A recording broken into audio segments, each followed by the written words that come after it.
So hello, welcome back to the channel. कैसे हो आप सब? Today I have the all new classic 650। तो टेक्निकल स्पेक्स तो एक साइड हो गई, पर प्रैक्टिकली आज बात करेंगे कि how does this bike feel to ride, इसका engine performance, braking, suspension, seating position, posture कैसा है। एंड ऑल्सो जैसे I am a classic 350 owner, तो मेरे लिए 350 से 650 में स्विच करना कैसा एक्सपीरियंस है, क्या क्या चेंजेस मुझे फील हो रहे हैं प्रैक्टिकली जब मैं राइड कर रहा हूँ, एंड इन जनरल भी 350 और 650 में क्या क्या डिफरेंसेस है, सब कुछ बात करेंगे इस वीडियो में। तो इसके सीटिंग पोजीशन की अगर बात करें तो ऐसा है कुछ पोजीशन। आई एम 5'10", मेरे फुट एकदम प्लांटेड है and this is how I sit. 90 पे है, बट ये जो मेरा हैंडल पोजीशन है ना, ये थोड़ा सा इनवर्ट के तरफ मुड़ा हुआ है। ऐसे अगर आप बैठोगे नॉर्मली तो थोड़ा सा ऐसे, बाकी कंफर्टेबल है वही। एट द सेम टाइम अगर मैं क्लासिक 350 में बैठ के आपको पोजीशन दिखाऊं तो फर्स्ट ऑफ ऑल तो आपको जो वेट है ना वो फील होगा। क्लासिक 350 से 650 में अबाउट 50 kg का इंक्रीमेंट है एंड वो डेफिनेटली फील होता है। ये है इसका sitting position. Handle bar position भी इसका स्ट्रेट है और उसका जैसे मैंने बताया हल्का सा इनवर्ड मूवमेंट है उसमें। और जो वेट की बात मैंने करी वो स्टैंड स्टिल में पता लगता है, बट ये देखना है कि उसे जब मैं चलाता हूँ तो मनूवर करने में, आगे पीछे करने में उसका वेट वो कैसा फील होता है। सबसे पहले अगर स्पीडों की बात करें तो बेसिकली ये डिराइव्ड है क्लासिक 350 से ही, बट हमें यहाँ मिल जाता है 0 to 200 speed. And then digital वाले क्लस्टर में gear position indicator, fuel indicator, time, trip odometer reading, trip 1, trip 2 and trip F, और यहाँ पे ट्रिपर नेविगेशन। फ्यूल कैपेसिटी की बात करें तो 14.7 लीटर का फ्यूल टैंक मिल जाता है और माइलेज अगर 25 की भी पकड़े तो अबाउट 300 से 350 किलोमीटर की रेंज मिल जाएगी। और जैसा ये 650 ट्विन है नाम में, ये वही डुअल सिलेंडर इंजन है जो GT, इंटरसेप्टर और बाकी 650s में आता है।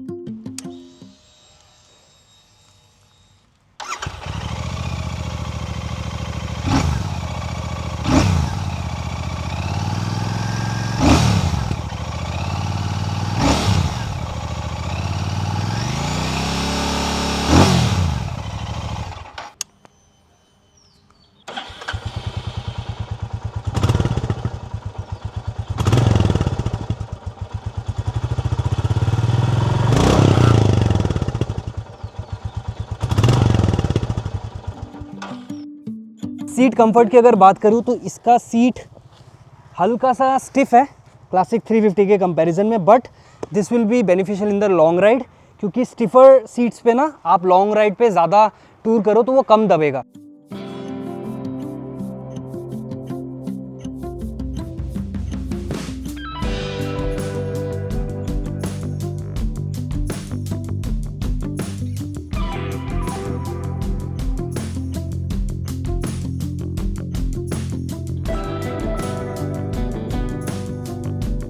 अब अगर विजुअल चेंजेस की बात करें इन द 650 और 350, तो सबसे पहले तो इंजन आपको दिख ही रहा है। उसके बाद ये ट्विन एग्जॉस्ट सेटअप, उसमें सिंगल एग्जॉस्ट सेटअप है। फिर उसके बाद जो टैंक है क्लासिक में हमें मिलता है 13, इसमें मिलता है 14.5 या 14.7। इसका जो हेडलाइट चेम्बर है क्लासिक 350 से काफ़ी ब्रॉड है, बड़ा है। एंड देन ये हैंडल बार ये भी काफ़ी ब्रॉड है, plus when you sit on it आपको वो हैवी फील होता है।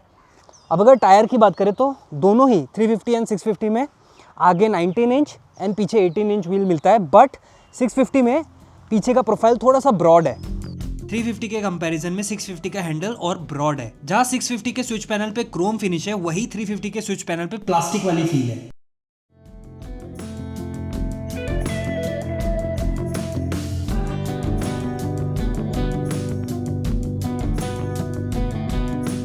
Let's ride the classic 650 now. Heavy है भाई। एंड ये देखो ना, ये मैंने अभी जस्ट नोटिस किया, इसका जो फुट पैग है ना, फुट पैग ऐसे पोजीशन पे कि जब आप स्टैंड हटाओ तो वो बीच में आ रहा है। तो या तो आपको ऐसे हटाना पड़ेगा, क्योंकि ऐसे तो आप नहीं हटा पाओगे, ये बीच में आ रहा है। और सिमिलरली यही आगे पीछे भी अगर आप करोगे तो बीच में आएगा। मैंने शॉटगन चलाया है तो काफ़ी इसका सीटिंग, अर्गोनॉमिक्स, पोजीशन, हैंडल, ये सब शॉटगन से मिलता है। इसमें आप अगर देखो, जैसे क्लासिक में मेरे टो शिफ्टर के साथ हील शिफ्टर भी है, इसमें हील शिफ्टर नहीं है, जस्ट द टो शिफ्टर। खैर वो तो आदत की बात है, आपको एक दो बार चलाते चलाते आदत हो ही जाएगी। इसका ये जो हैंडल बार पोजीशन है ना, ये मुझे थोड़ा सा अनकंफर्टेबल लग रहा है। यहाँ से होने के बाद ना थोड़ा सा इनवर्ड अंदर की तरफ ये मुड़ा हुआ है। वही जैसे मैंने कहा, ये सब आदत की बात है, चलाते चलाते आदत हो ही जाएगा।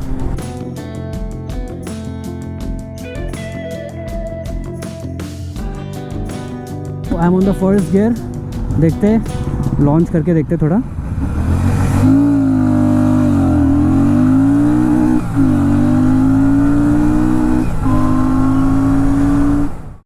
परफॉर्मेंस फिगर की बात नहीं करूंगा, पर 650 इंजन है, यही सेम इंजन आपको जीटी में, इंटरसेप्टर में मिलता है, तो परफॉर्मेंस तो तगड़ा है।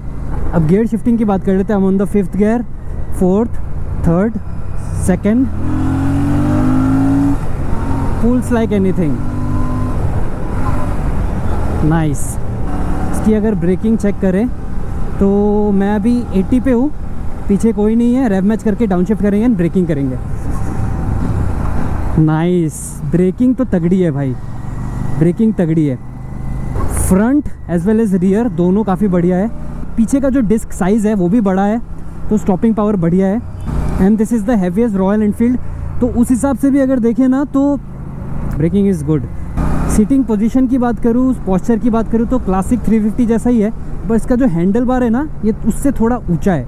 एंड क्लासिक में जैसे आप बैठते तो आपको लगता है कि you are sitting on the bike, इसमें लग रहा है कि you are sitting slightly in the bike as compare to that of classic.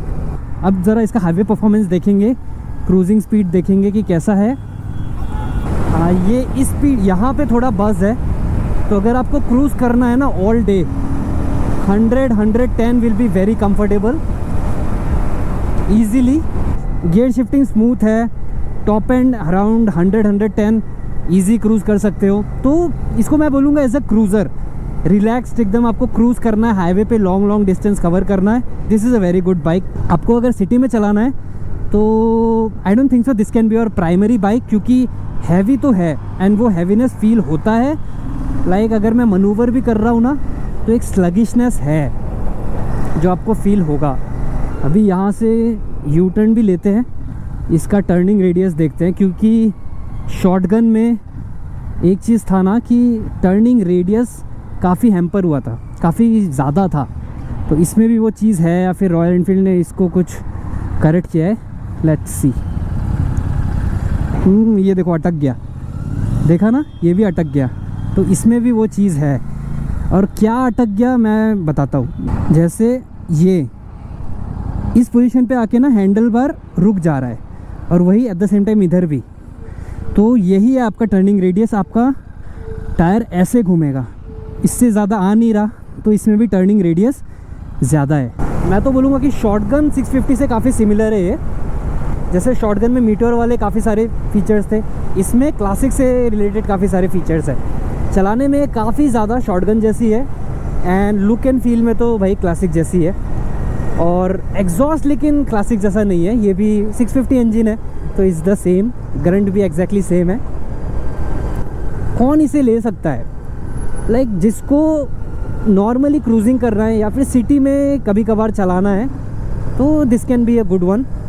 देखो प्राइमरी प्रैक्टिकलिटी की बात करूँ तो ये हैवी है, एंड आपको वो फील होगा चलाते समय। नहीं चलाते समय तो कोई भी बाइक आप उठा लो हल्की ही लगती है, but once you stop and then once you park the bike, आप किसी ऐसे जगह पे हो जहाँ पे आपको आगे पीछे करना है, तब आपको वो फील होगा।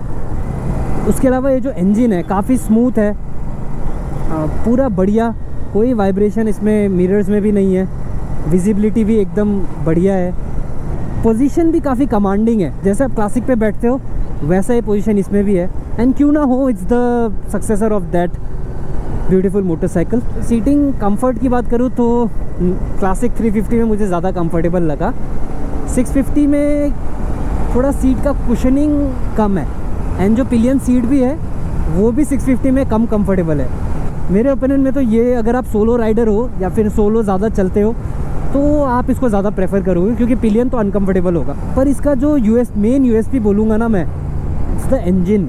अगर आपके पास 350 ऑलरेडी है एंड आपको वो अगर पावर की कमी महसूस होती है तो एक बार आप इसे चला के देखो, you will definitely like it. Low end torque भी अभी देखते हैं थोड़ा। Let's say I am in the 3rd gear, let me come down to 20s and then वहाँ से थोड़ा पुल लेते हैं। आई एम इन द 20s, ये देखो रॉयल एनफील्ड का ये लो एंड टॉर्क भाई बढ़िया। ओह ये देखो ना यार, स्विच पैनल यहाँ पे भी क्रोम दिया है, भर भर के इसमें क्रोम है। ये वाला जो टच है ये भी रॉयल एनफील्ड का बढ़िया लग रहा है यार। मतलब इस बाइक को आप कहीं से भी देखो ना।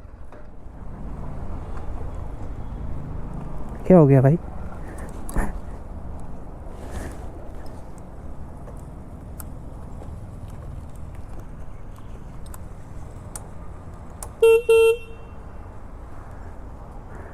मतलब इस बाइक को कहीं से भी आप देखो वो प्रीमियम टच है हर जगह। अब थोड़ा इसका ऑफ रोड कैपेबिलिटीज ट्राई करते हैं। यहाँ पे रास्ता थोड़ा ख़राब है, सस्पेंशन का पता लग जाएगा कैसा है। थोड़ा स्टिफ लग रहा है। यही जो हाईवे में बहुत स्टेबल फील हो रहा था ना, ये थोड़ा स्टिफ तो है सस्पेंशन।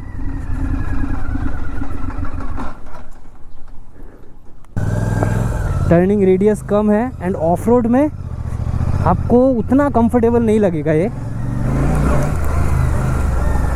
सस्पेंशन स्टिफ है थोड़ा। मतलब चेक कर लिया ऑफ रोड कैपेबिलिटीज़ क्या है। तो अगर आपको लॉन्ग राइड्स पे जाना है एंड वहाँ अगर आपको थोड़ा बहुत ऑफ रोड पैच मिल गया तो उसमें कोई इशू नहीं है, कर लेगा। पर अगर मोस्टली ऑफ रोड पैचेस है ना तो आप जल्दी थक जाओगे, क्योंकि इसका सस्पेंशन हाईवेज़ के लिए काफ़ी प्रॉपरली ट्यून्ड है। ऑफ रोड्स में थोड़ा अनकंफर्टेबल हो सकता है, क्योंकि बाइक भी थोड़ी हैवी है, तो स्टिफनेस सस्पेंशन में देना ज़रूरी है, बेटर कंट्रोल होगा। किसी को अगर क्लासिक 350 अंडर पावर लगता था तो 650 will be a very good option for him. हाँ नहीं ये सब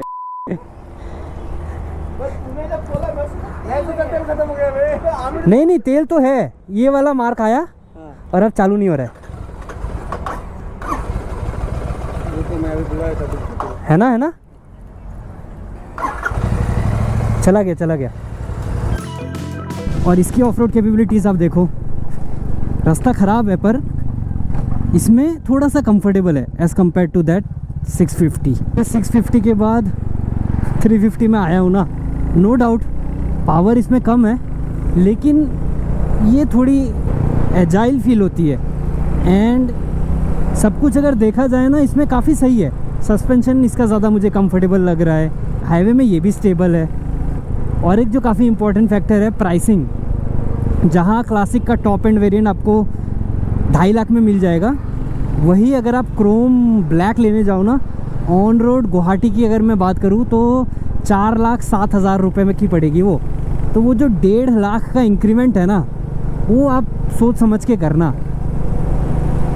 आप दोनों चला के देखना, क्लासिक 350 भी 650 भी। बट देन अगर आपको 650 इंजन ही चाहिए तो मैं रेकमेंड करूँगा कि आप एक बार इंटरसेप्टर 650 चलाओ एंड फिर एक बार क्लासिक 650 चलाओ, देखोगे आपको कौन सा ज़्यादा बेटर लग रहा है।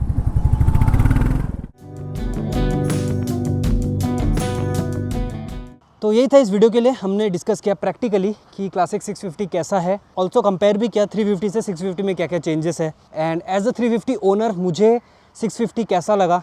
एंड पर्सनली अगर पूछो कि will I upgrade from 350 to 650 तो आई विल नॉट। बट अगर 350 या 650 से रिलेटेड आपके कुछ भी डाउट है तो आप नीचे कमेंट्स में पूछ सकते हो, या फिर आप मेरे इंस्टाग्राम पे डीएम कर सकते हो, we can talk about it there. और ये वीडियो कैसा लगा कमेंट्स में बताना, अच्छा लगा तो लाइक करना। चैनल पे अगर आप नए आए हो तो do subscribe and I will see you in the next one. Take care, bye bye.